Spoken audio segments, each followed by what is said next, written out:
Амьдралын чанар хинээс хамаардаг вэ? Юунаас хамаардаг вэ? Хүн болгон адилхан нь өөрөө биднэрт адилхан боломж байна уугүй юу? Ямар улсыг арчилсан улс вэ? Шалгуур үзүүлэлтүүд нь юу вэ гэдэг асуултууд байна. Тэгэхээр Einzige Nachteil ist der Bericht und die Links sind nicht 6500 хүний ирэх Монгол улсад өнөөдөр зөрчигдөд байгаа шүү дээ. Төр бас аюултай хүн ихэд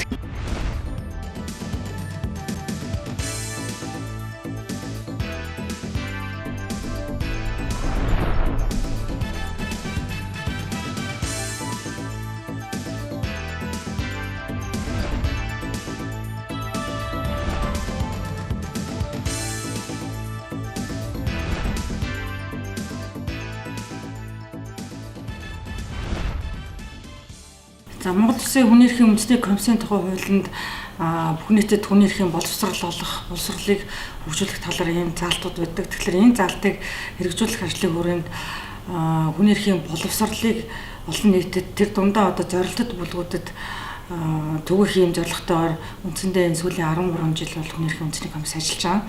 Тэгэхээр боловсролыг бүх нийтэд түгээн дэлгэрүүлнэ гэдэг маань нэгдсэн улсын байгууллагаас батлан гаргасан хүний эрхийн дэлхийн боловсрол хөтөлбөрийн дагуу үндсэндээ агуулга нь чиглэгдэж явж байгаа. Тэр дундаа яг хүний эрх ямар одоо чиглэлд ямар хүмүүс зорж хийх ёстой вэ гэдэг дээр бол бид нар гол зорилгоо болгосон юм байна. Тэгэхээр энэ олон нийтийн цуврал лекц гэдэг бол олон нийтэд тодорхой хүний эрхийн зөрчилттэй холбоотой сэдвийн хүрээнд боловсрал олох зорилгоор бол чиглэгдэж явагдаж байгаа. Жишээлбэл сүүлийн 2 жилд нээлттэй нийгэм форумтай хамтарч хийсэн энэ олон нийтийн лекцээр дамжуулаад бид нар хүний эрх тэр дундаа одоо сэжигтэн ялагдагчийг эрүүгийн байцаан шийдэх ажиллагаанд хамгаалах эрх гэдэг юм. Эсвэл одоо парламент дахь хүний эрх, за хөнгөвчлөх хэмжлэгээтэй холбоотой, ялангуяа эрүүл мэндийн хамгаалах эрхтэй холбоотой заалтууд хүний эрхийн боловсрал буруулын орчинд одоо ямар байх ёстой гэдэг дандаа ийм сэдвчилсэн зорилгоор энэ лекцүүдийг бол мэрэгчсэн ийм судлаач эрдэмтэн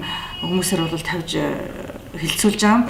Тэгэхээр энэний гол зорилго нь болохоор ерөөсөө энэ хүний эрхтэй холбоотой бүх одоо хөтөлбөрүүд, бүх одоо ойлголтууд олон нийтэд тэр хэмжээгээс хүрээсээ тэр дотор заалтууд нь хүний эрхтэй жоохон яаж холбогдож байгаа гэдэг дээр бид нар хүмүүст энэ олон нийтийн лекцээрээ дамжуулж хүний эрхийн боловсролыг олох чиглэлийн үйл ажиллагаа явуулж байгаамаа. Тэгээд энэ DVD-ийн энэ лекцүүдийн нээлтийг одоо ингэж багцлж хүргэж байгаа энэ хүргэж байгаа нийтлүүд, энэ хүргэж байгаа лекцүүд та бүхний ч гэсэн одоо хүний эрхийн боловсрал, хүний эрхийн бүх одоо үйл ажиллагаанд чинь тус нэмэр болох хаа гэж бид нар төлөвлөж хийгдсэн учраас та бүхэнд энэ ажилд чинь бас амжилт хүсье. Нээлттэй нийгэм форумын стратегийн нэг үндсэн чиглэл бол хүний эрхийн үндэсний механизмыг бэхжүүлэх явдал юм. Энэ хүний эрхийн үндэсний механизмыг бэхжүүлэхэд бид хүний эрхийн үндэсний комисстай хамтран олон чухал ажлыг хэрэгжүүлдэг. Энэ хүрээнд тухайлбал хүний эрхийн тухай ярилцсан өглөөний сар бүрийн уулзалт байна. Мөн хүний эрхийн олон нийтийн лекц. Хүний эрхийн олон нийтийн лекцийг онцгойлон авч хэлэхэд бол энэ хүний эрхийн ойлголтыг түгээн дэлгэрүүлэх, хүний эрхийн мэдрэмж хандлагыг бүхий л салбарт гүнзгийрүүлэх, хүний эрхийг онлын түвшинд хөгжүүлэхэд бол өөрийн гэсэн хувь нэмрээ оруулж байгаа чухал арга хэмжээ гэж хэлж болно. Бид энэхүү арга хэмжээндээ хүний эрхийн чиглэлээр өндөр мэрэгсэн, энэ чиглэлээр судалгаа шинжилгээ хийдэг гадаад дотоодын эрдэмтэн судлаачдыг бол урьж оролцуулж тэдний одоо ариун туршлагаас нь яриалахын зэрэгцээ тухайн одоо салбарт хүний эрхийн ямар одоо чухал асуудлууд байна, энэ асуудлыг шийдэхэд ямар одоо чухал одоо хувь нэмрээ иргэд олон нийт төр иргэний нийгэм байгууллага хийх боломжтой вэ гэдэг талаас нь бид бол ярилцсан юм аа. Олон нийтийн лекцийн маань хөндөгдсөн сэдвүүд гэх юм бол үндсэн хууль ба хүний эрх, парламентын хяналт ба хүний эрхийн асуудал ч гэдэг юм уу, эсвэл охид эмэгтэйчүүдийн эрхийн асуудал, үйл ялгуурлан гадуурхах хандлага ба тэгш байдлын зарчим, мөн хөгжил ба хүний эрхийн асуудал хэмжлэн энэ салбарт тулгамдж байгаа олон чухал асуудлуудыг олон нийтийн лекцээр үндсэн байдаг. Энэхүү олон нийтийн лекцийг өнөөдөр бид нар олон нийтэд бас DVD хэлбэрээр хүргэх гэж байгаа нь бол чухал ач холбогдолтой юм. Ингэснээрээ бол олон нийтийн лекц маань тухайн одоо танхимдаа яригадаад өнгөрөх асуудал биш, бас мөн иргэд сонирхсон хүмүүс бол бас хэдийд ч энэ сэдвүүдээр өөрсдийн ялангуяа сонирхсон сэдвийн лекцийг бол болоод үзчих боломжийг нэмэгдүүлж байгаа. Энэ лекцийн хүртээмжийг нэмэгдүүлж байгаараа бол энэ DVD бол онцгой чухал ач холбогдолтой гэж бодож байна.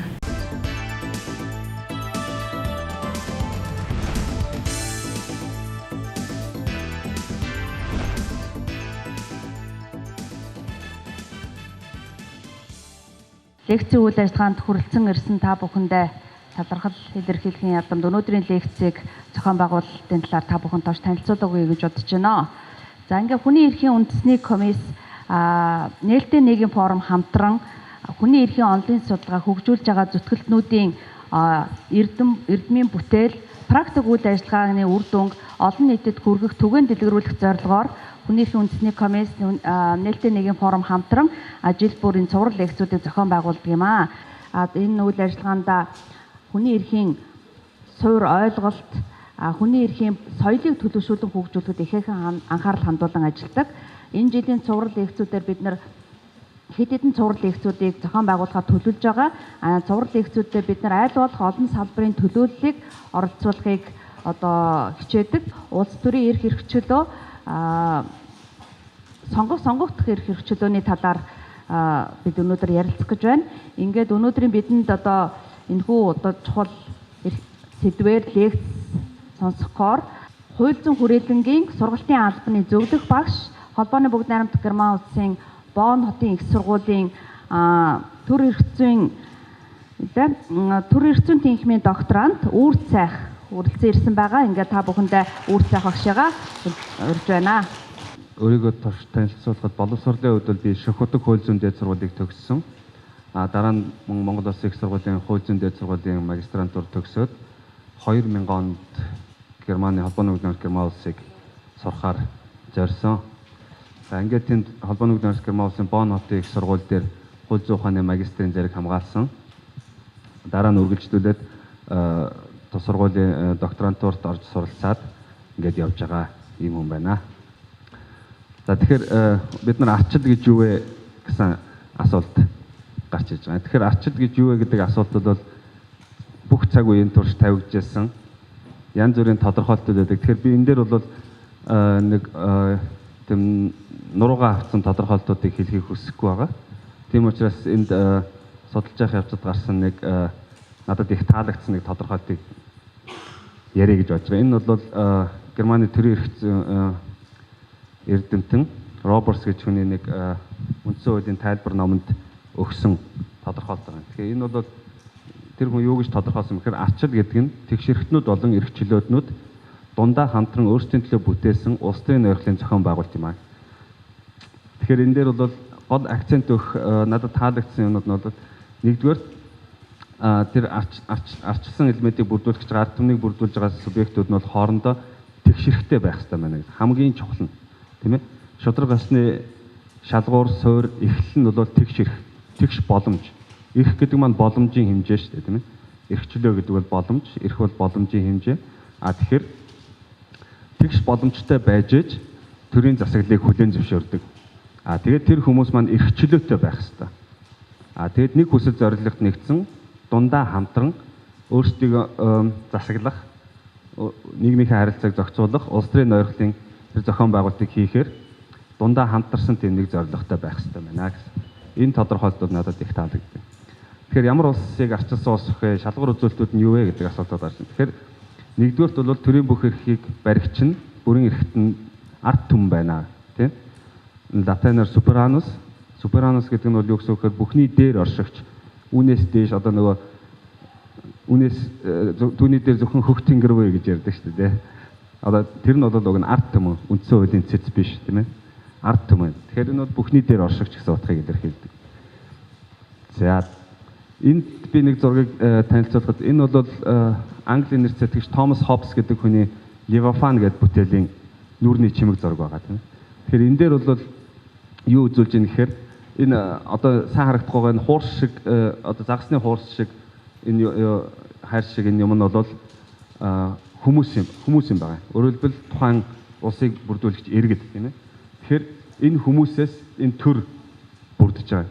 Тэгээд төр бүрдээд нэг гартаа төрийн засаглан захирах хүч чадлыг илэрхийлэх ил, нөгөө гартаа шашны мяндагтны таяг, энэ бол нөгөө төр шашныг хослон барих төр шашин хамтдаа байх гэсэн үйл санаа хүчтэй байж лээ. Тэгээд хот улсыг захирна, хааны тэтэнтэй тэр толгой бол төр байх нь шүү. Тэгэхээр ингээд төр улсыг бол ингээд засаглан захирах хэрэгтэй гэдэг. Энэ бол нийгмийн гэрээний онол бүгдээрээ хамтраад Томас Хоббс нийгмийн гэрээний онолыг үндэслэн гэдэг та хамтраад ингээд төрийг барина гэж. Гэхдээ энэ дээр бол учир тогтолтой юм байгаа юм л да. Өөрөөр хэлбэл энэ Левиафанд маань ямар нэг хязгаарлалт чөдөр тушаа байхгүй. Үнэмлэхгүй хүчтэй болсон байна, тийм ээ. Хоёрдугаарт төр бүхийхэд ард түмэн бүхийх. Тийм үү? Төр буюу сонгосон тэр цөөхөн хэсэг бүхийхэд нийтээрээ бүхийх ийм байдал руу ийм байдлыг илтгэсэн. Энэ бол гэхдээ 400-ны тэртех үзэл сэтгэлгээ учраас энд бол бид нар гайхаж хандах хэрэггүй. Одоо бол үзэл сэтгэлгээ өөр болсон. Үүнээс хойш үндсэн хуульд бас эрх зүйд төр гэх мэт шинэ үзэл сэтгэлгээнүүд хөгжөөд тийм ээ. Төрийг чөдөрлөдөг, хязгаарладаг. Тэгэхдээ нийгмийн гэрээнийхээ үндсэн дээр хамтран төрөө байгуулдаг, дундаа хамтран улс төрийн ноёхлын зохион байгуулалтаа хийдэг энэ систем рүү орсон байна. Тэгээ хамгийн дээр нь байгаа тэр латин харагдахгүй байгаа бичвэр бол түүнийхээс илүү хүч чадал гэж энэ дэлхий дээр байхгүй гэсэн утгатай бичвэр байдаг. Тэгэхээр бол Хоббсын санаагаар бол ард түмнээс дээшээ хамтарч байгуулсан тэр төр засгаас дээш илүү хүч чадал гэж байхгүй гэсэн юм ерөнхий санаа. Тэгэхээр бид нар ардчил гэдээ ярьдаг, эрх зүйн төр гэдээ ярьдаг юм те. Энэ бүхэн чи эцэстээ юунд зорьсон бэ гэхээр те. Ардчил бүгд найрамдах асуудал эрх мэдлийн төвлөрлийг сааруулна. Хамгийн гол нь хаан дээр, монарх дээр ч юм уу те. Хин нэгэн дээр эрх мэдэл төвлөрөх асуудал. Энийг тараахал арга байхгүй.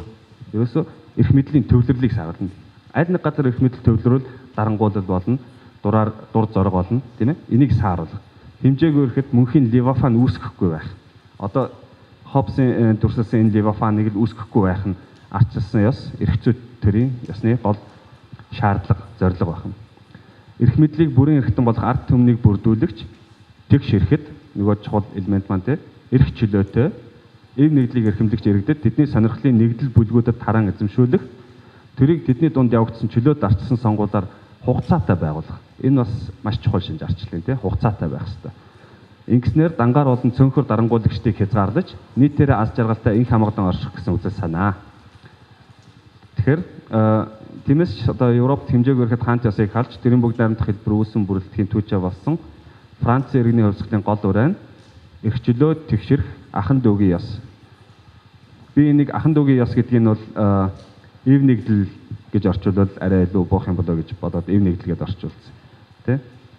Ийм өрөө байсан гэж. За дараа нь бол тэр арчилсан байхын нэг шалгуур бол төр нөгөө бүрэн эрхээ хэрэгжүүлэхдээ тодорхой хугацааны мөчлөгөөр нөгөө хугацаатай байх гэдэг чинь тийм эргэн шинжлэх нөхцөлтэйгээр эн чинь одоо төр даасан нөгөө нөхдөд хариуцлага болох нь шүү дээ. За нөхөр минь энэ хугацаанд хариуцлагатай ажиллахгүй бол эргээд шинжлэгдэн шүү. Тэр боломж нь ард түмэнд супераноос бидэнд байгаа шүү. Бүрэн эрхтэн те бидэнд байгаа шүү гэсэн. Тэгээд энэ төлөөлөгчдөө сонгохдоо тэгшэрхийн үндсэн дээр бүх нийтийн чөлөөтэй шууд сонгуулиар саналаа нууцаар гарган шилжүүлэх. Энэ бол нөгөө сонгуулийн 5 зарчим байна те. Тэгшэрхийн үндсэн дээр бүх нийтийн чөлөөтэй шууд саналаа нууцаар гаргах. Эсвэл ард нийтийн санал суулгах, санал хураалт гэх мэт шууд арчлалын хэлбэрээр тодорхой асуудлыг шийдэх замаар хэрэгжүүлдэг юм байна. За ийм нөхцөл ийм тогтолцоог хэрэгжүүлсэн улсыг бол арчилсан улс гэж болох юм байна. За дараа нь одоо нөгөө парламент чинь юу сонгуулиар ирэх авчлаа тийм ээ. Тэгэхээр одоо нөгөө парламентаас манд бусад төрийн засаглалууд маань эрхээ уламжилж авах хэрэгтэй. Бусад төрийн байгууллагууд гүйцэтгэх засаглал шүүх эрх мэдэл гэх мэт тийм. Ингэж эрхээ уламжлан авч зохион байгуулагчнаар легитим чанар буюу хүлээн зөвшөөрөгдөх чанарыг олно. Ингэхдээ төрийн эрх мэдлийг тэнцвэртэй харилцан хяналт тавих боломжтойгоор хуваарлсан. Одоо нөгөө эрх мэдлийн хуваарлттай онол орж ирж байна тийм ээ. Эрх мэдлийг харилцан тэнцвэртэй хяналт тавих боломжтойгоор хуваарлсан. Тэгээд хууль дээдлэх ёсыг баримтлах хэрэгтэй. Энэ бол эрх зүйн төрийн шаардлага зарчим тийм ээ. Тэгэхээр одоо үзэл сэтгэлгээний явуул өшөө цаашаа явцсан байна шүү дээ. Өшөө цаашаа яваад төрийг хязгаарлах бүх боломжуудыг ийм байдлаар хангаж өгч төрийг хязгаарласан нөхцөлд энэ бол эрх зүйтэй, энэ бол арчилсан ёс тийм ээ. За дараа нь бол бидний өнөөдөр ярих сэдв иргэдийн улс төрийн эрх хэрэгчлөө бүрэн бодиттой баталгаатай хангагдсан байх ёстой. Иргэд үзэл бодлоо илэрхийлэх, мэдээлэл авах эрх нь баталгаатай хангагдсан байх ёстой. Иргэдийн үзэл бодлоо илэрхийлэх, мэдээлэл авах эрх бол улс төрийн эрх хэрэгчлөөний нэг хэсэг нь. За тэгэхээр Монгол улс бол үндсэн хуулинд арчилсан ёс, шударга ёс, эрхчлөө тэгш байдал, үндэсний эв нэгдлийг хангах хууль дээдлэх төрийн үйл ажиллагааны зарчим үг. Бидний ярьсан юмнууд бол энд үндсэндээ орцсон байна. Арчилсан байх юм байна, шударга байх юм байна. За энэ бол юу? Тэгээд эрхчлөөтэй тэгш байдалтай үндэсний эв нэглэг нөгөө equality, fraternity, liberty тийм энэ гурав чинь энд орцсон байна. Хууль дээдлэх, эрх зүйн төрийн зарчим бол орсон. Гэхдээ хууль дээдлэх гэдэг бол яг эрхцүүдийн зарчим гэж ойлгож бас болохгүй тийм. Rule by law гэдэг ба тийм. Зөвхөн хуулийг дээдэлдэг байх нь бол эрхцүүд төр гэж ойлгож болохгүй. За дараа нь бол Монгол улсад засгийн бүх эрх ард түмний мэдлэлд байна. Өөрөөр хэлбэл нөгөө ард түмэн чинь бүрэн эрхтэн байна гэсэн орцсон байна.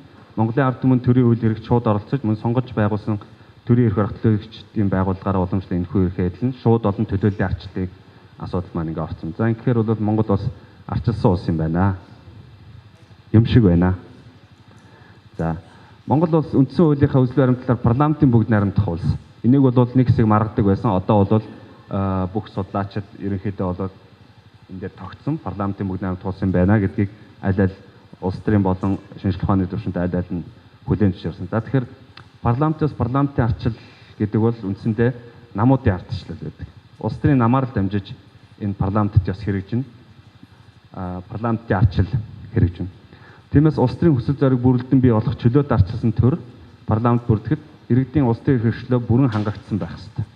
Тийм ээ. Тэгэхээр улс төрийн хэрэгшлөө маань арчилсан ёс, эрхцүүд төр, чөлөөт арчилсан системтэй бол ийм байдлаар холбогдох юм байна гэж.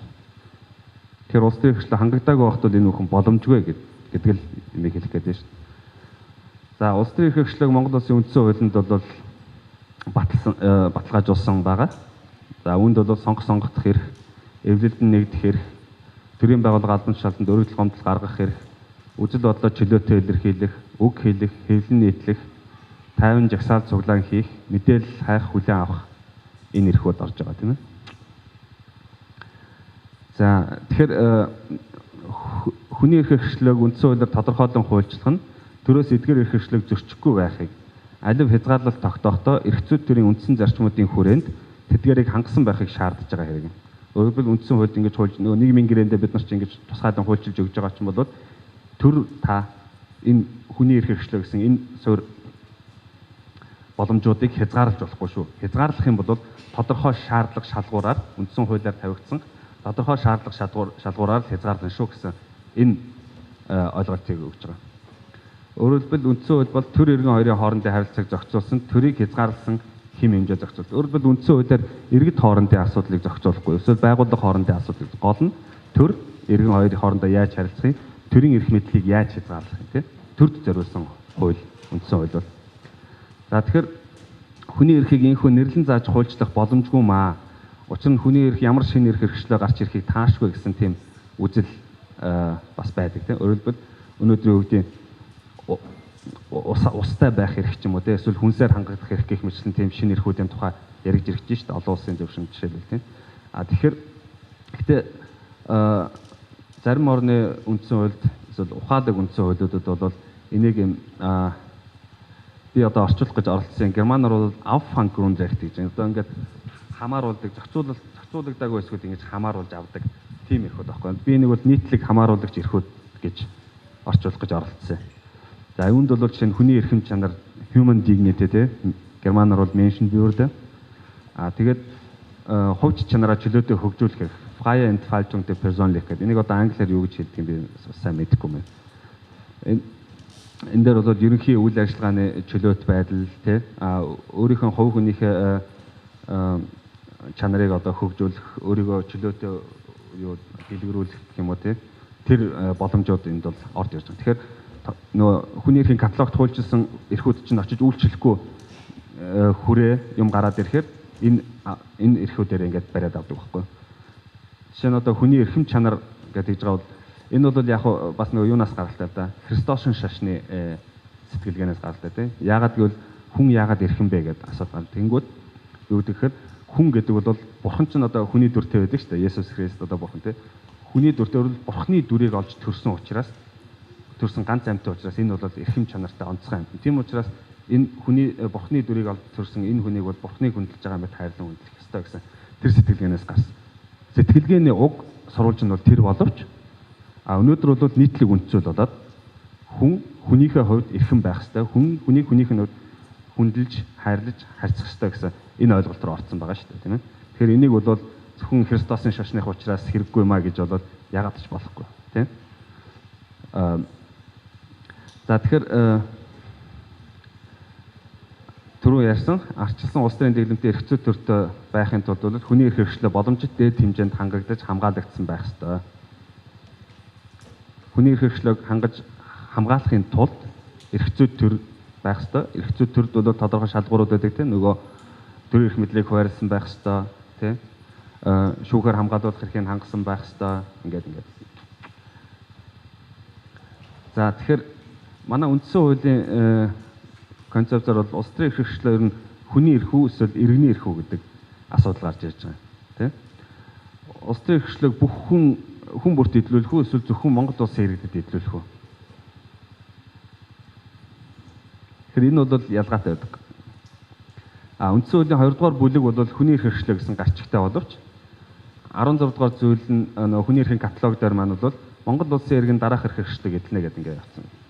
Тэгэхээр тэр одоо жишээ нь амьд явах эрх хэрэгчлээг бол гадаад улсын иргэд эдлэхгүй юм уу гэх мэтчлэн асуудлууд гарч ирнэ тийм ээ. Тэгээд дараа нь бол 18 дугаар зүйл салшгүй эрхээс бусад эрхийн хувьд хуулиар зохих хязгаарлалт тогтоож болно.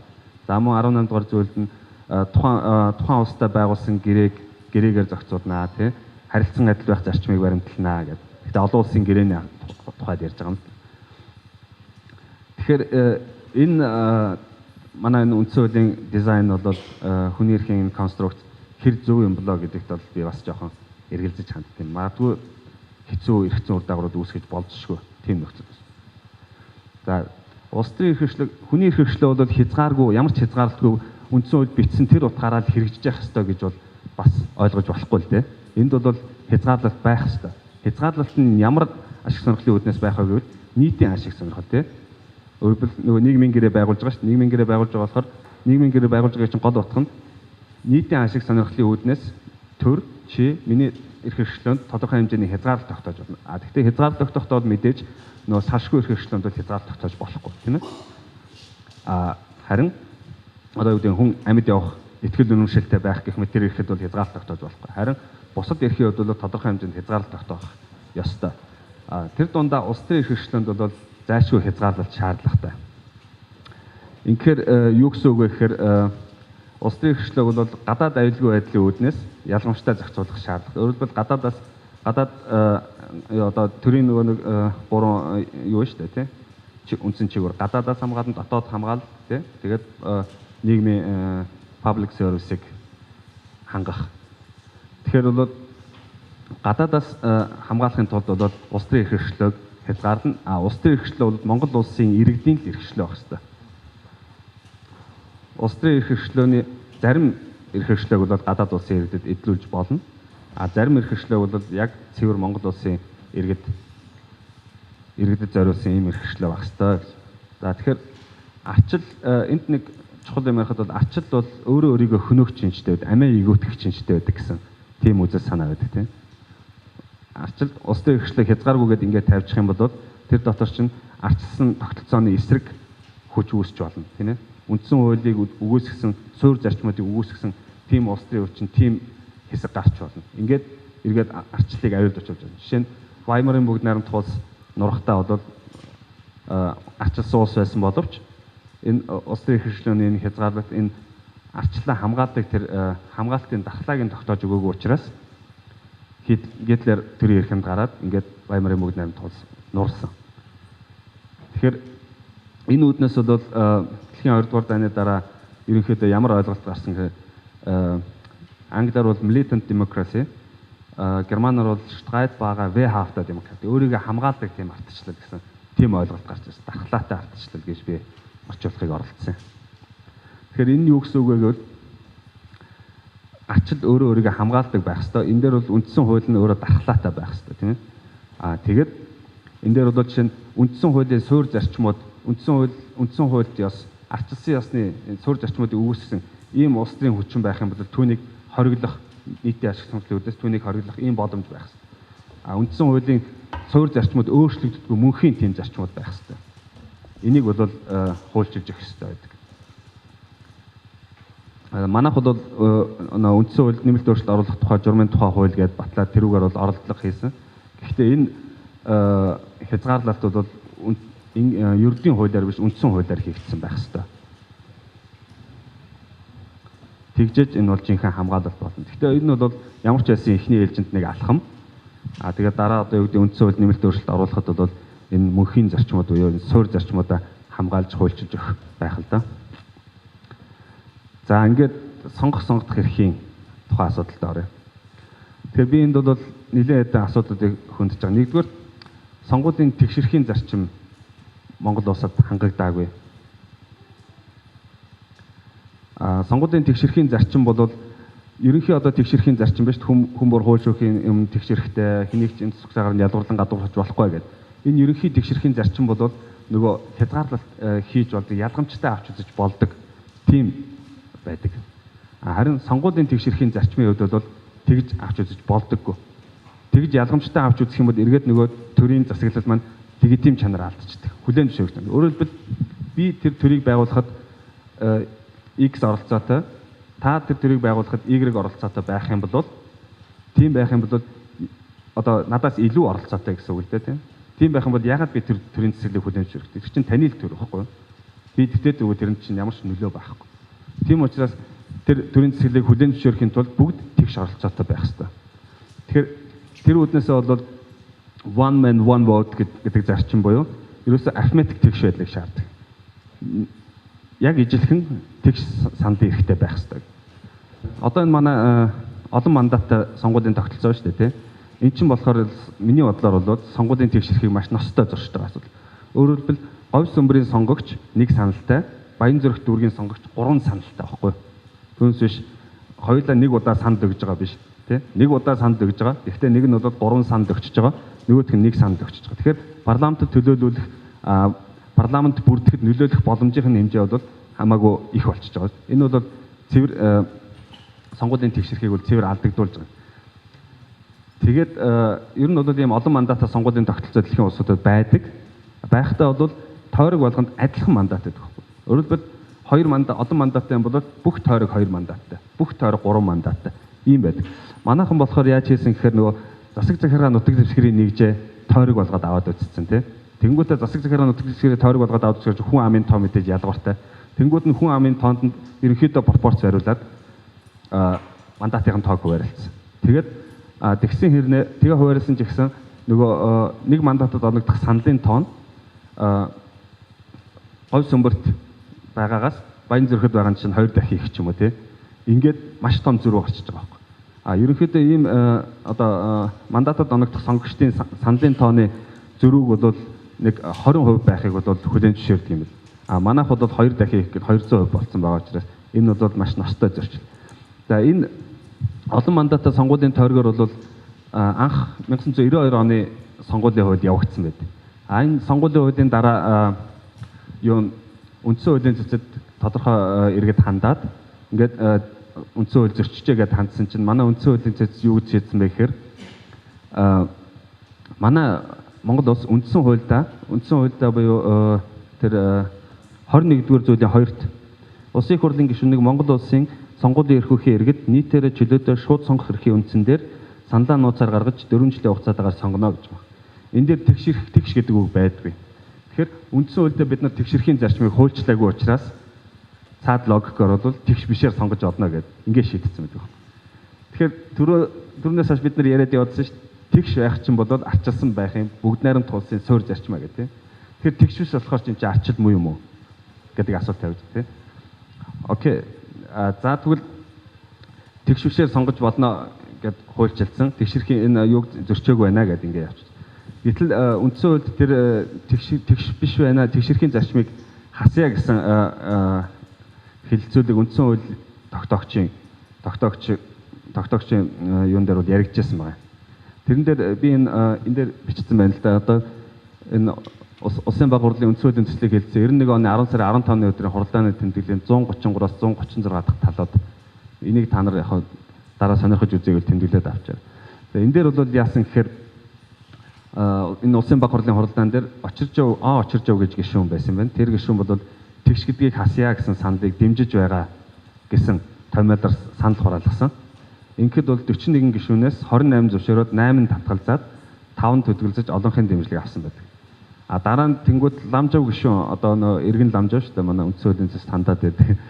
ламжууга бол гишүүний тэр үед баг хурлын гишүүн байсан. Ингээд зарчмын зөрүүтэй санал гаргаад тэрүүгээр нь тэгш гэдгийг хасъя гэсэн томьёолоор дахин санал хураахад нийт 41 гишүүнээс 19 зөвшөөрч 17 татгалзаад 5 төдгөлзөж ингээд олонхын дэмжлэг аваагүй байдаг. Тэгэхээр хасахгүй гэд үндсэн хууль тогтоогч уг нь шийдсэн юм шиг байна. Тэгээ энэс хойш улсын баг хурлын хуралдааны болон ардын хурлын хуралдааны тэмдэглэлүүдээс бол би энэ тэгш гэдгийг хасъя гэж санал хураасан юм уу? Хасахаар томьёолсон тийм юм бол олоогүй. Гэтэл үндсэн хууль дээр бол ингээд хасагтаад ороод ирсэн. Хизээ хаана яаж хасагдсан нь би хувьдаа судалж олж тогтоож чадаагүй. Энийг бас хэрвээ энэ чиглэлээр сонирхол судалдаг хүмүүсээ бол сонирхон судалж болох юм. Тэгэхээр би энийг бол бас нэлээ эргэлзээтэй. Тэгээ тэр үед гаргаж ирсэн үндслүүд нь бол тэр хуралдаан дээр гарч ирсэн үндслүүд бол сонгуулийн тойргуудыг засаг захиргааны нэгжүүдэд баригдан хийхээр үндсэндээ одоо тэгж зүтгүүлээ. Тэгээд хүн амынхын тоог харилцан адилгүй гараад байгаа учраас тэгш байх угаасаа боломжгүй юм байна гэсэн ийм үндсэл гаргасан байна. Тэгэхээр арчилсан байх, Монгол улс арчилсан байх боломжгүй юм байна. Монгол улс бүгд найрамд тулсах боломжгүй юм байна гэсэн шийдэл юм уу хаашаа. Энэ бол ойлгомжгүй тийм. За тэгээд сүүлийн үед бол судлаачид хамгийн сүүлд талигаач Чимэд багш номондоо бол энэ ерөнхий тэгшэрхийн зарчмаар энэ бол зохицуулагдаж болох юмаа гэсэн санаа гаргасан байдаг. Гэхдээ энэ ерөнхий тэгшэрхийн зарчмаар зохицуулагдах юм бол ялгамжтай зохицуулж болно гэсэн байдал руу орчих учраас энэ бол бас тийм хангалттай юм. Өөрөөр хэлбэл дэлхийд дээр арчлын одоо суур ойлголтоор шаарддаг тэр арифметик хатуу арифметик тэгш байдлыг бол хангаж чадахгүй байна гэсэн ийм байдал руу орж байгаа. За тэгээд 8 оны сонгуулийг мөн энэ олон мандаттай тойргуудаар явуулсан. Одоо энэ 12 оны сонгуул бол тал нь энэ бас олон мандаттай тойргоор явуулсан. Энд бол сонгуулийн тэгшэрх алдагджээ гэж би хэлэх гээд байгаа юм л да. За одоо тэгээд манайх чинь нэг юу яасан шүү дээ. Энэ 12 оны сонгуулийн хуульд өөрчлөлт оруулахдаа бол дийлэнх олонхын тогтолцоо дээрээс нь нэмэх нь хувь тэмцүүлсэн тогтолцоог авсан байгаа тийм. Тэгэхээр хувь тэмцүүлсэн тогтолцооны үед бол бас нэг өөр нэг тэгшэрхийн ойлголтууд яригддаг. Энэ бол санал бүрийн амжилтын болон амжилтанд хүрэх боломжийн тэгш байдлууд гэсэн ойлголтууд яригддаг. Тэгэхээр тухайн улс төрийн намд өгсөн юм уу тэр санал бүр нь бол тухайн өгсөн намынхаа амжилтанд эергээр нөлөөлөх үсээр тэгшээр үнэлэгдэх гэсэн. Бас сөргөөр нөлөөлчдөг тийм тохиолдол байдаг байна л да. Өөрөөр хэлбэл энэ бол жишээ нь Германы сонгуулийн тогтолцоон дээр бол маш тодорхой харагдав. Яг тэгвэл яг цэвэр пропорционал тогтолцоо аахгүй. Манайх энийг холимог тогтолцоо гэж яриад. Энэ бол холимог тогтолцоо биш. Энэ бол цэвэр пропорционал тогтолцоо. Хэдийгээр Бундестагийн гишүүдийн тал нь юугаар шууд мандатаар сонгогддог ч гэсэн эцэст нь суудлах хуваарлахтаа бол пропорцоор холбооны пропорцоор хуваарлцдаг байхгүй. Тэгээ пропорцоор хуваарлахад энэ бол зүгээр нэг хэсгийн шууд тойргоо сонгож байгаа боловч эцэст нь суудлах хуваарлах нь пропорцоор яваад тэгээд одоо Бундестагийн гишүүд чинь заримдаа их болоод бага болоод ингэж яваад байдаг. Тэгэхээр энэ бол тэр тохиолдолд бол бас энэ сөргөөр нөлөөлөх тийм боломж гардаг юм байна. Их олон санал авсан нам мөртлөө эргээд юуныхаа намынхаа амжилтанд сөргөөр нөлөөлөх боломжууд бас гарчдаг. Нөгөөх нь бол саналын амжилтанд төр нэг нь бол үндэгдэх, нөгөөх нь бол эхнээсээ тухайн санд бол амжилтанд төрөх боломжийн тэгш байдал. Санд бүр сонгуулийн дүнд нөлөөлөх эрх зүйн тэгш боломжтой байх гэсэн ийм ойлголт бас яригдах хэрэгтэй юм шиг байна. Би нэг тайлбарлаад хэлчихье гэж бодож байгаа юм бол нэг шууд байх зарчим тийм. Шууд байх зарчмыг манай зарим улс төрч зарим судлаачдууд бол хүнийг сонгоно гэж заасан юм наадах чинь тийм. Шууд Монгол улсын үндсэн хуулинд байгаа шууд байх зарчим бол хүнийг сонгох тухай яригадаад байгаамаа гэж ингэж тайлбарлаад. Энэ бол зөвөр яг миний хийж байгаа дүгнэлтээр бол тухайн үеийн улс төрийн нөхцөл байдал, тухайн үеийн өөрийнхөө намдаа ашигтай байх тэр үүднээс л одоо жижиг амбицаар ингэж тайлбарлаад. Би бол тэгж шүүмжилдэг. Түүнээс биш яг шууд байх зарчим гэдэг нь онлын хувьд нийтээр хүлээн зөвшөөрөгдсөн тэр ойлголт нь юу вэ гэхээр сонгуулийн санал, сонгогчийн өгсөн санал, сонгуулийн үр дүн буюу суудлах хуваарлт хоёрын хооронд дунд нь ямар нэг субъект байх ёсгүй. Өөрөөр хэлбэл би саналаа өглөөд тэндээс шууд сонгуулийн үр дүн гарч явах ёстой л гэсэн ойлголт байхгүй. Яг ийм шууд биш сонгуул бол жишээ нь Америкийн нэгдсэн улсын ерөнхийлөгчийн сонгуул тийм. Энэ бол дунд нь нөгөө сонгуулийн хүмүүс гэж гарч ирээд тэр хүмүүс нь ерөнхийлөгчийг сонгоё шүү дээ. Энэ бол шууд биш. Манайх бол саналаа өгөөд шууд тэндээс нь сонгуулийн үр дүн гарч байгаа учраас энэ бол шууд. Хүнийг сонгосон байна уу, намайг сонгосон байна уу хамаагүй. Тэ? Намайг сонгоно гэдэг чинь намын нэрсийн чагсаалтад байгаа хүмүүсийг л сонгож байгаа. Энэ ямар сайн хүмүүс чагсаасан болоод тэр нам олон санд авна, муу хүмүүс чагсаасан болоод тэр нам бага санд авна, тийм ээ.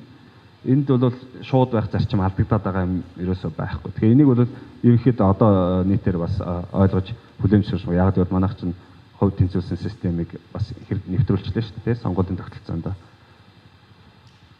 За дараа нь сонгох эрхийн хязгаарлалт дээр миний нэг ойлгодгүй юм бол энэ хорих газар ял ажиллаж байгаа иргэн сонгуульд оролцох эрх хэлэхгүй гэсэн зохицуулт. Энэ юу нэр зөв юм бол би бол энийг бол маш буруу зүйл. Хорих ял ажиллаж байгаа ял шийдгүүлсэн этгээд магадгүй төрийн эсрэг гэмт хэрэг ч юм уу тий. Тэр төрлийн гэмт хэрэг үйлдсэн бол энэ төрийн эсрэг этгээд учраас энд бол сонгох эрхийг хязгаарлаж болох. Гэтэл яагаад би нэг болгоомжгүй гэмт хэрэгэр ч юм уу тий.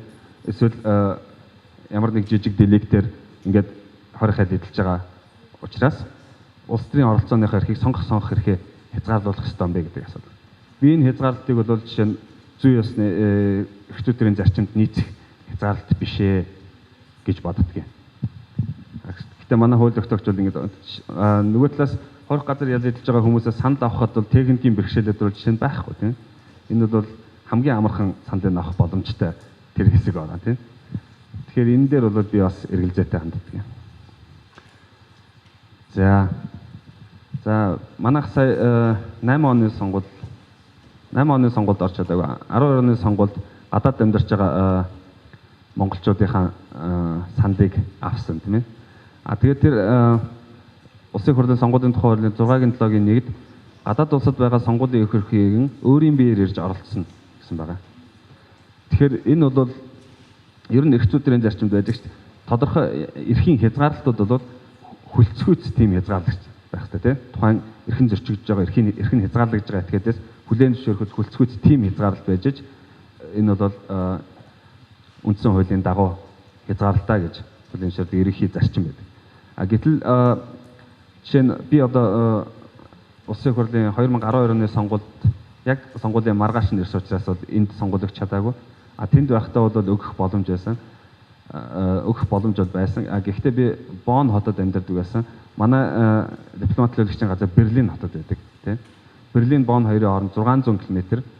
За манай эхнэр битээр очиод санал өглөө гэхэд хоёр хүний хамгийн хямдхнаар явахад хоёр талдаа 200 евро тийм. Тэгэхээр 400 евро бол би саналаа авахын тулд гаргаж байгаа байхгүй тийм. Тэгэхээр ийм боломж байгаа. Жишээ нь Америкийн дунд хэсэгт оршиж байгаа хүн зүүн эрэгт Вашингтон DC-д очиод саналаа өгөх. Эсвэл манайх консул хаан Лос Анжелес нэлөө тийм. Тийшээ очиод саналаа өгөх. Энэ хоёрын хооронд бол санхүүгийн маш их бэрхшээл байсан. Тэгэхээр энэ бол бодит эрхийн хязгаарлалт болчихж байгаа байхгүй. Тийм. Тэгэхээр энэ хязгаарлалт хүлцгүйц хязгаарлалт мөн үү гэсэн асуудал бас тавигдаж байна. Миний хувьд бол санхүүгийн бэрхшээлээс санал авах чадаагүй харамсалтай. Тэгэхээр над шиг тийм хүмүүс бол зөндөл байгаа. Тэгээд манайх чинь 100 мянган хүн байгаа гэснээр 30 хэдэн мянган 200 мянган хүн байгаа гэж ярьдаг. 30 хэдэн мянган хүн санал өгсөн шүү дээ, тийм. Тэгээд санал өгөхийг хүсэхгүй байгаа гэж бол би тэднийг бодохгүй. Жишээ нь энд бол магадгүй энэ нөлөөлсөн байж болзошгүй ийм нөхцөл байдал байгаа. За дараа нь бол загтлаар санал авах зохицуулалт байх хэрэгтэй юм шиг байна. Өөрөөр хэлбэл жишээ нь загтлаар санал авдаг зохицуулалт манайх сонгуулийнхаа хууль тогтоомжид оруулаад өгчих юм бол нөгөө гадаадд байгаа хүмүүс тийм ээ эсвэл нөгөө нэг хайрцгаар санал аавна гэдэг нэгэн тэр цогтойгаал хошин шог шиг юм боддог шүү дээ. Тэр мэр чинь байхгүй болчихно шүү дээ. Тэгэхээр загтлаар санал өгөх тэр боломжийг хангаад өгсөн. Өөрөөр хэлбэл хүн урьдчилж санал өгөхөө мэдэгдээд торгийн орондоо ч юм уу мэдэгдээд тэгээд материалаа хүлээж аваад саналынхаа хуудсыг битүүмжлэх тогтоо мөхтө бүх юмтайгаа хүлээж аваад тэгээд саналаа бөглөөд битүүмжлээд буцаага явуулцдаг. Тэрийн сонгуулийн өдөр задлаад ингээд саналыг авчдаг. Тэ? Энэ бол одоо хөгжил дэвшил өдөө зэрэгт хүрсэн нөхцөлд бол хэрэгжүүлэхэд тийм хэцүү зүйл гэж би бодохгүй. Ганцхан энд улс төрийн хүсэл зориг байна уугүй юу гэдэг бас тэр бол асуултын тэмдэгтэй. Тэгэхээр энэ зохицуултыг бас хийх шаардлагатай болов гэсэн. За дараа нь нөгөө санал тоолох автомат машин. Одоо энэ чинь нөгөө нэг их хурлын дарга Зандаа үгийн их болдыг оруулж ирээд лөөвөртчлээ гэж хэрүүлээд байгаа шүү дээ. Сөрөг хүчнийх нь. Тэгэхээр тэр лөөвөртсөн лөөвөрдөг үг нь бол би мэдэхгүй. Тэрийг бол тогтоох боломжгүй. Гэхдээ энд нэг суурь зарчим алдагдаад байгаа нь юу гэхээр сонгуулийн үйл ажиллагаа ил тод байна гэсэн нэг тэр суурь зарчим алдагдаад байгаа. Би орон нутгийн сонгуул өгсөн. Орон нутгийн сонгуулиар энд байсан учраас тэр сонгуулиар өгөөд нэг автомат машинд саналынхаа хуудсыг хийж байгаа байхгүй юу? Тэгээд сайхан бүглээл идэвхтэй иргэн очоод саналынхаа хуудсыг хийсэн чинь гээд сороод алга болцсон.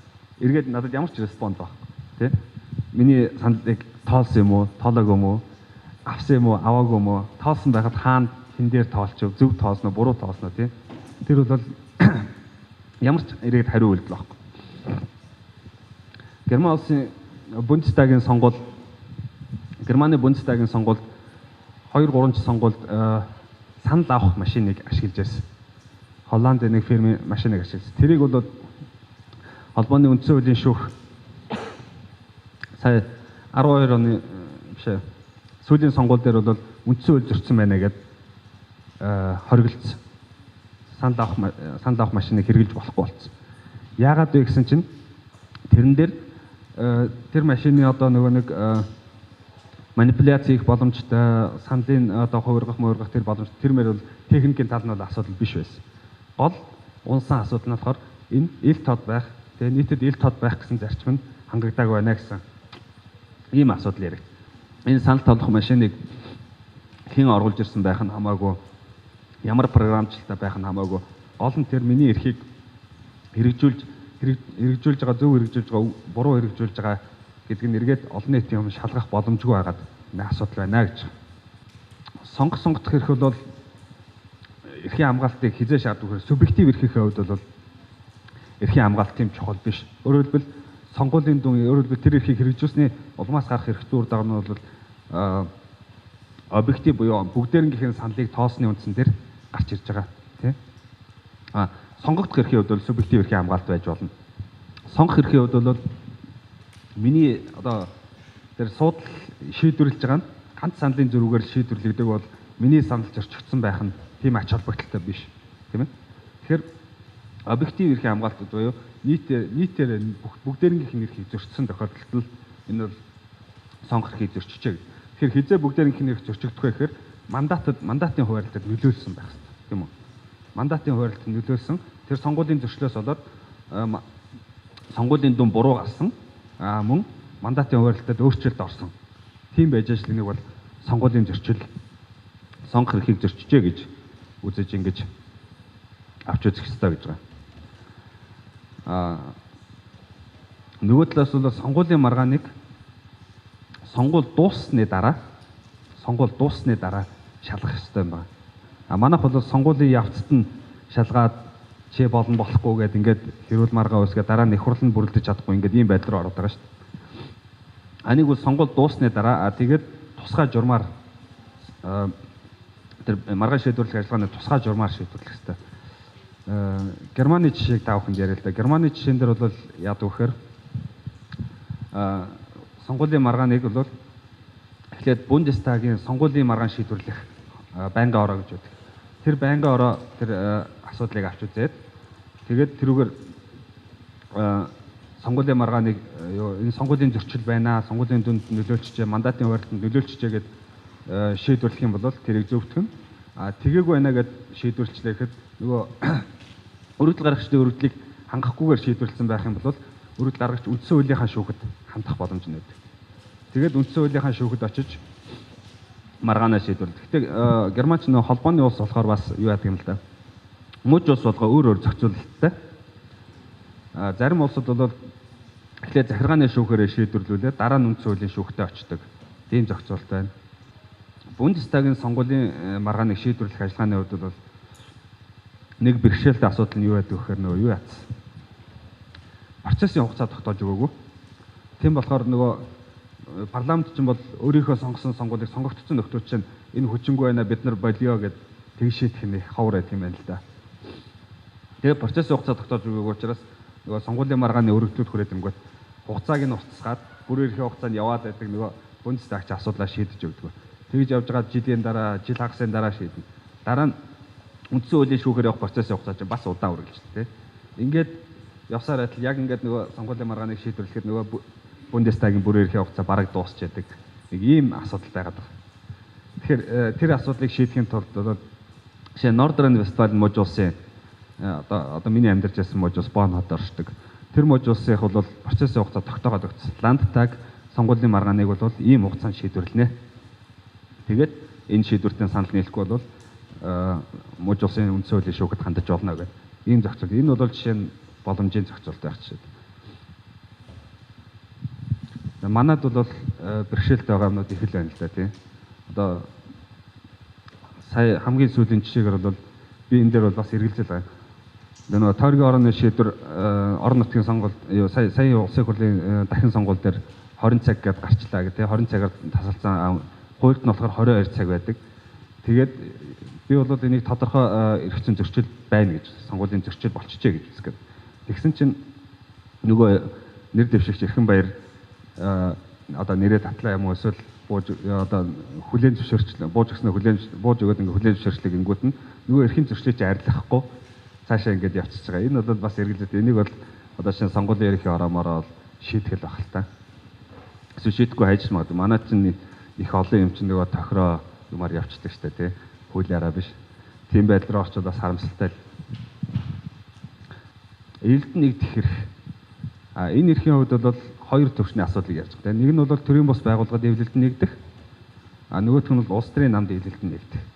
Тэгэхээр эвлэлдэн нэгдэх эрх бол чөлөөт ардсан тогтолцооны хамгийн чухал эрх. Эвлэлдэн нэгдэх боломжгүй байх юм бол чөлөөт ардсан тогтолцоо бүрдэх төлөвшөх боломжгүй. Яг төрийн бус байгууллагад эвлэлдэн нэгдэх асуудал бол нэг асуудалтай биш. Энэ дээр нэг ойлголтын нэг асуудлыг ярьчих. Төрийн бус байгууллага гэдэг бол миний хувьд буруу ойлголт юм шиг байна. Энд чинь нөгөө нэг юугаар төрийн бус байгууллага гэхээр компани хуулийн аж ахуйн нэгжүүлчин гэсэн төрийн бус шүү дээ тийм. Тэгэхээр яг одоо үгчлээд ингээд ойлгох юм бол төрийн бус гэхээр тэр бүх хувийн хвшил тэр бүхэн чинь хамаарх болчиход. Нөгөө нэг энэ бол нөгөө NGO гэдгийг л non government organization гэдгийг ингээ орчуулад оруулаад ирсэн юм шиг. Энэ хууль баталж авах үед тийм. Тэгэхдээ NGO гэдэг чинь бас зөвхөн нөгөө олон улсад үйл ажиллагаа явуулдаг төрийн одоо төрийн бус байгууллагуудыг одоо ашигын төлөө бас нийгэмдүүлждэг байгууллагуудыг яриад байгаа шүү. Улс дотроо бол ашигын бус non profit organization гэдэг ашигын бус хууль этгээд ашигын бус байгууллага гэдэг ойлголтыг ярьдаг. Тэгэхээр ашигын бус байгууллага гэдэг утгаараа нэр томьёо ингэж цаашаа зөвтгөгдөж явал их зүгээр болов уу гэж би бас боддгийн. Тэгээ энэ чиглэл ч гэсэн бас хуулийн төсөл боловсруулагдж байгаа гэж тийм сураг сонссон. За улс төрийн намд эвлэлтэн нэгдэх хэрэг. Энэ эрхэн дээр бол нэлээд зүйлүүдийг ярьж болно. За ер нь бол улс төрийн намын эрх зүйн одоо асуудлуудаар бол цөөхөн санаа хэлжээ. За нэгдүгээрт бид нар энэ улс төрийн нам гэдгийг ойлгох ойлголтын нэг буруу юм байгаад их шиг байна. Улс төрийн намуудын тухай хууль дээр ч гэсэн улс төрчид судлаачдын ярьж байгаа ч гэсэн улс төрийн нам бол төрийн эрхийг авах зорилгоор нэгдсэн хүмүүсийн нэгдлээ гэж яриад байгаа шүү дээ. Тэгэхээр эн чинь бол зөвхөн улс төрийн намын ганцхан шинж нь авахгүй зорилго. Тэгэхээр улс төрийн намд чи өөрт нь улс төрийн хүсэл зорилгыг төлөвшүүлэх, иргэдийн улс төрийн боловсролыг дээшлүүлэх гэдэг өөр бусад шинжүүд чухал нийгэмд гүйцэтгэх чухал функцүүд байна шүү дээ. Тэр функцүүдийг ингээд орхигдуулаад ингэж ойлгоод. Тэгээд ингэж ойлгосноос болоод нөгөө нэг сонгуулийн намууд үүсээд байна шүү дээ. Байхгүй байж байгаа сонгуул олонгод гарч ирэл за одоо нөгөө төрийнхээ эрхийг авах цаг маань болсон шүү. Яг тэр момент чи одоо үзэж өгнө гэдэг. Тэгэл баахан бужигнуулж байгаа алга болчдөг. Тэгэхээр улс төрийн намаас бол нөгөө юуны хооронд сонгогчд буюу иргэд тэгээд төр хоёрын хооронд нөгөө эргэх холбоо үүсгэх, амьд холбоо болох, иргэдийн улс төрийн хүсэл зорилгыг төлөвшүүлэх, үжил баримталтай болох нөгөө улс төрийн намууд төлөвшөх гэдэргээд тэр үйл явцууд маань саатаад байгаа юм шиг. Энэ буруу ойлголтоос болоод. Тэгэхээр энэ ойлголтыг бас бид нар нэг зөвтгөж харах хэрэгтэй юм шиг байна. За дараа нь бол хамгийн гол асуудал бол улс төрийн намуудыг улсын дээчүүхээс конститутив байдлаар буюу үйл ажиллагаа явуулах эрхийг олгох байдлаар бүртгэдэг. Энэ бол миний хувьд маш буруу. Өөрөөр хэлбэл улс төрийн нам эвлэлд нэгдэх эрхийг бол хамгийн багаар хязгаарлах хэрэгтэй байна. Тэгэхээр манайд бол хамгийн ихээр хязгаарлах. Аль боломжит бүх хэлбэрээр хязгаарлахыг зориуд. Энэ бол нөгөө ирэх барьж байгаа хэсгийнхэн чинь юу яагаад вэ шүү дээ. Өөрснийхөө хүрээг хамгаалаад тий өөрснийхөө эрх ашигын төлөө ийм байдал руу оруулаад. Уг нь бол яах ёстойгоор улс төрийн намууд зохион байгуулагдлаа. Бид нар улс төрийн нам бол зохион байгуулагдсан шүү гэдгээ мэдэгдээл зөвхөн бүртгүүлээл мэдэгдээл бол. Түүнээс биш үйл ажиллагаа явуулах эрхийг нь бол олгож төрөөс олгодог байж болохгүй. Тэгээд төрөөс олгодог байх юм бол төрд байгаа хэсэг чинь мэдээж өөрсөндөө өрсөлдөгч бэлдэхгүй байхыг л хичээж шүү дээ. Энэ үднэс бол энэ зохицуулт бол маш буруу юм аа. Тэгээд формал айгүй өндөр шаардлагуудыг тавьдаг тийм. Гэхдээ бол нөгөө сонгуул тодорхой хэмжээнд зохион байгуулалтын хувьд явагдах боломжийг хангахын үүднээс бол тэрэнд яг үнэхээр төрийн хүсэл зорилгыг бүрдүүлэхэд ард түмний улс төрийн хүсэл зорилгыг бүрдүүлэхэд нөлөөлөе гэж бодсон тэр нөлөөлөх чадвартай төрийг барих чадвартай дараа нь одоо олонхын санд авчлаа гэхэд тэр хэсэг бол сонгуульд оролцож явах хэрэгтэй гэдэг үүднээс баг зэргийн формал шаардлагуудыг бол жишээ нь тавьж болох юм тийм. Тэрийг нь бол одоо сонгуул зохион байгуулалт сонгуулийн байгууллага ч юм уу тэр нь одоо тэр формал шаардлагуудаа хангаад явдаг. Тийм байдал руу орвол илүү зүгээр юм болоо гэж бод. За дараа нь бол төрийн албан агчдын улс төрийн оролцооны эрхийг хязгаарласан. Төрийн албаны хуулийн 19-6 дэд өглөө тийм юу яадаг. Төрийн албан агчид улс төрийн намаас түтгэлцэнэ гэх тийм. Энэ бол энэний зохицуулалт нь болохоор нөгөө нэг засаг солигдонгууд хүмүүсийг бөөнөр нь халж сольж байна. Энэ байдлаас зайлсхийхин тулд төрийн албан агчдыг улс төрийн намаас намын гишүүнчлээс нь түтгэлзүүлж байна гэсэн ийм зорилготой гэдэг тийм. За эрх зүйн хэмжээ одоо ийм эрхийн хязгаарлалтууд гарахтаа бол нэгдүгээр зорилгодоо зөв зорилготой байх хэрэгтэй тийм. Бүлээн зөвшөөрөгчгүй зөв зорилготой байх хэрэгтэй. Тэрэндээ хүрэх арга нь зөв байх хэрэгтэй тийм. Тэгэхээр энэ юу маань энэ хязгаарлалт маань зорилгодоо хүрсэн үү гэдэг асуудал байна. Жишээ нь одоо өнөөдөр ингээд сони хэвлээд яг үнэхээр тим эсхийнүүд би мэдэхгүй тий. Тэгвэл одоо энэ ардсан намынхан гарч ирчээд ардын намын гэсэн хүмүүсийг ингээд халж солиод байна гэсэн маргаа ингээд сони хэвлээр явж штэ тий. Магадгүй огт хоосон газараас юм яриагаад учраас зарим нэг тийм тохиолдлууд байж болох юм тий. Тийм тохиолдлууд байлаа гэхэд тэгэхээр энэ зохицуултууд зорилгодоо хүрээгүй штэ нэгдүгээр. Хоёрдугаар төрийн албан агчид гэдэг бол хамгийн боломжийн боловсралтай улс төрийн эрх зүйн боловсралтай сонгогчдын нэлээд том хэсэг. Энэ хэсгийн улс төрийн оролцооны эрхийг хаана гэдэг чинь бол хязгаарлалт гэдэг чинь бол ерөөсөө ачаал маш том аюул учруулж байгаа асуудал байхгүй. Энэ бол үндсэн хуулийн бас тодорхой зөрчлийг ч агуулж байгаа гэж би боддгийг. Тэгэхээр уг нь бол яах ёстой вэ? Төрийн албан хаагч зөвхөн өөрийнхөө эрх хэмжээний хүрээнд шийдвэр гаргахтаа л өөрийнхөө дэмждэг улс төрийн хүчин тэр байр сууриас хандаж болохгүй л гэсэн. Тийм зарчимтай байх хэрэгтэй байна. Тэгээд тухайн шийдвэрээ гаргахтаа улс төрийн намын байр сууриас хандсан байх юм бол тэрийг нь шүүх тогтоодог. Ардчилсан эрх зүйн төрийн тулгуур суурьч юм бол хараат бус шүүх шүү дээ тийм ээ. Тэгэхээр хараат бус шүүхтэй л найдах хэрэгтэй байхгүй юм.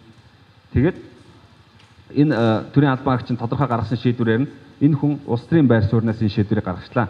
Ингээд миний эрх хэрэгчлийг зөрчлөө юм уу? Ингээд энэ нийтийн ашиг сонирхолд хохирол учруулчлаа гэсэн шаардлага гарахад тэр нь шүүхэд очоод тэр шүүхээр шалгагдаад шүүх тэрийг шийдвэрлэдэг ийм байдлаар явах. Түүнээс биш энэ улс төрийн оролцооны эрх, улс төрийн эвлэлтний нэгдэх эрхийг хязгаарлах энэ үндслэл бол хамгийн муу хувилбараа гэж би боддгийг. За тэгээд улс төрийн намуудын санхүүжилтийн асуудал бол ил тод биш байгаа тийм. Хяналт зохицуулалт нь бас сул байгаа. Одоо тэгээд улс төрийн намын тухай хуулийг шинжлэх ажлын хэсэг бас төсөл мөсөл боловсруулад явж байгааг сонсогдсон. Тэгээд тэр шинжилтээрээ өөрчлөх баха гэж найдаж байна. За дараагийн нэг асуудал бол улс төрийн намуудыг хориглох заалтууд хөдөлгөөнүүдэд үйлчилдэг. Өөрөөр хэлбэл нөө militant democracy гэдэг байна шүү дээ. Дархлаатай ардчлал гэдэг. Тэгэхээр үндсэн хуулийн үзэл санааны эсрэг төр нийгмийн байгууллагын эсрэг тийм улс төрийн хүчнийг бол хоригддаг байх хэрэгтэй. Тийм зохицуулалт ч байгаа. Гэхдээ тэр зохицуулалт нь зөвхөн нөгөө нэг 800 эдэн гишүүнтэй болоод юунд улсын дээд жүгд бүртгүүлээд гараад ирсэн тэднэрт хамааралтай байхгүй. Тэгтэл энэ гадуур яваад байгаа хөдөлгөөнүүд энэ бүхэн чинь бол үндсэндээ улс төрийн намуудчууд улс төрийн үйл ажиллагаа явуулж байгаа тий эдгээр чинь бол үндсэндээ улс төрийн намууд байхгүй. одоо яг одоо бүртгүүлдэг системээр байх юм бол тэгэхээр нөгөөдөл чинь болохоор нөгөө дээчүүгийн хяналтанд нам болтлоо орж ирэхгүй байгаа. Тэгтэл бас тэр үндсэн хуулийн үзэл санааны эсрэг ардчилсан төр нийгмийн байгууллагын эсрэг тийм үзэл санаатай хөдөлгөөн хүчнүүд бас жишээлбэл байж л байгаа шүү дээ. Тэгэхээр тэднийг хязгаарлах, хориглох тэр зохицуулт чинь өртөхгүй ингээд өшөө хүчрхэгжээд ингээд яваад байна тийм. Тэгээд дараа нь бүр нийгэмд суурьтай болоод нийгэмд одоо бидний үндсэн хуулиар тунхагласан зорилгод маань хүрэх тэр замд саад болохоор тийм улс төрийн хүчин болчихсон хойно бид нар хориглох гэвэл бас хэцүү байдал руу орох тийм. Ийм нэг бэрхшээлтэй асуудал байгаа юм шиг байна гэж бодож байна. За төрийн байгууллага албан тушаалтанд өргөдөл гомдол гаргах хэрэг. За энэ дээр бол салбар хуулиудаар зохицуулагдж байгаа. Тэгээд нэг ганц жижиг хууль байдаг тийм 90 оны чөлөө социализмын үеэс бүгд найрамд Монгол ард улсын үеийн чөлөө нэг төрийн байгууллага албан тушаалтанд өргөдөл гомдол гаргах тухай хууль гэдэг нэг хууль байдаг. Тэгээд одоо бол захиргааны үйл ажиллагааны тухай хууль гэдэг. Өөрөөр хэлбэл төрийн захиргааны үйл ажиллагааны процессыг хуульчилсан ямар үед яаж гарах вэ? Захиргааны акт хизээ хууль ёсны хууль бус байх уу гэдгийг зохицуулсан тийм хуулийн төсөл явж байгаа гэсэн. Энэ хууль батлагдах юм бол энэ эрхийг хангах чиглэлд дөрвтэй алхам болох байхаа гэж бодож байна. За үзэл бодлоо чөлөөтэй илэрхийлэх үг хэлэх хэвлэл нийтлэл. За үзэл бодлоо чөлөөтэй илэрхийлэх боломж байгаа учраас би энд яриа зогсож байгаа гэж бодож байна. За энэ дээр бол 3 эрх байгаа. Тэгээ үзэл бодлоо чөлөөтэй илэрхийлэх, үг хэлэх, хэвлэл нийтлэх. За үг хэлэх эрхчлөө бол бас зах хэмжээнд хангагдсан.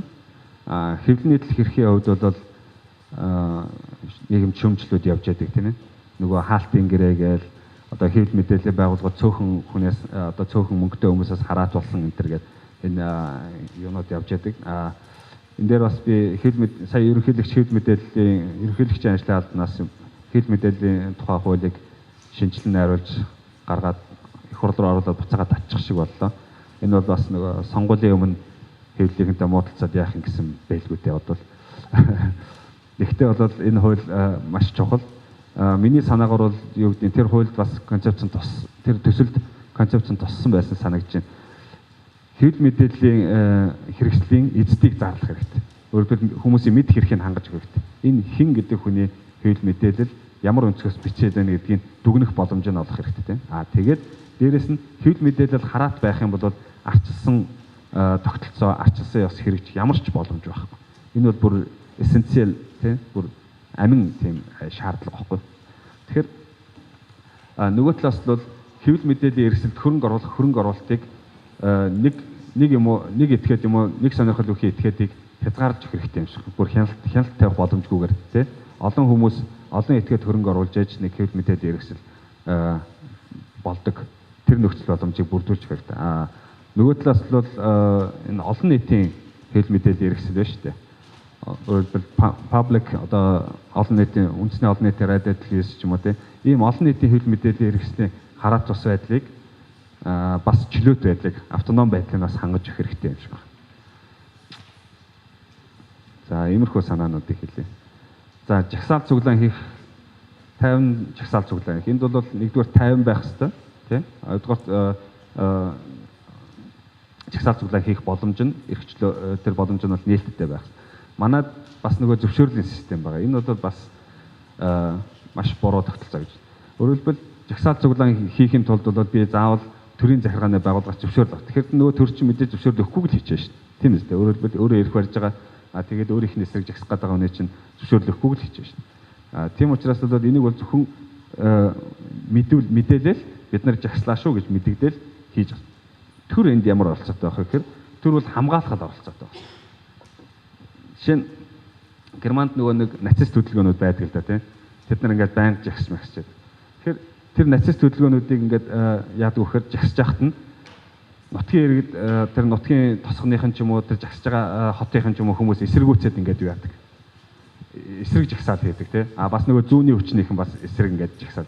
Тэгэхээр тэр хоёрыг мөргөлдүүлэхгүй зөрчил гаргахгүй тул цагдаа нар хамгаалаад юу төлөвлөсөн эндээс тэр хүртэл жагснаа гэсэн тэр жагсаалаас нь тэр хүртэл хамгаалсаар агаад авчиж байгаа. Хоёр талаар нь хотын иргэд замын хоёр талаар ингээд зогссон хашгираад яагаад тийм. тэр цагдаа хамгаалж байгаа тэднийг жагсуулаад. Тэр нацист хүчнүүд бол германууд тэр нацист чиглэлтэй үндэсний социалист намуудыг бол хориглох гээд ингээд хязгаарлах гээд ингээд ерөнхий улс төрийн хүсэл зориг бол тэдний эсрэг тий эрх баригчдын бүгдээрийн хүсэл зориг тэднийг байх ёсгүй гэж байна. Тэгсэн хэрнээ нөгөөдөл чинь жагсах боломжийг хангаж өгөөд ингээд хамгаалаад ингээд яваад байгаа байхгүй.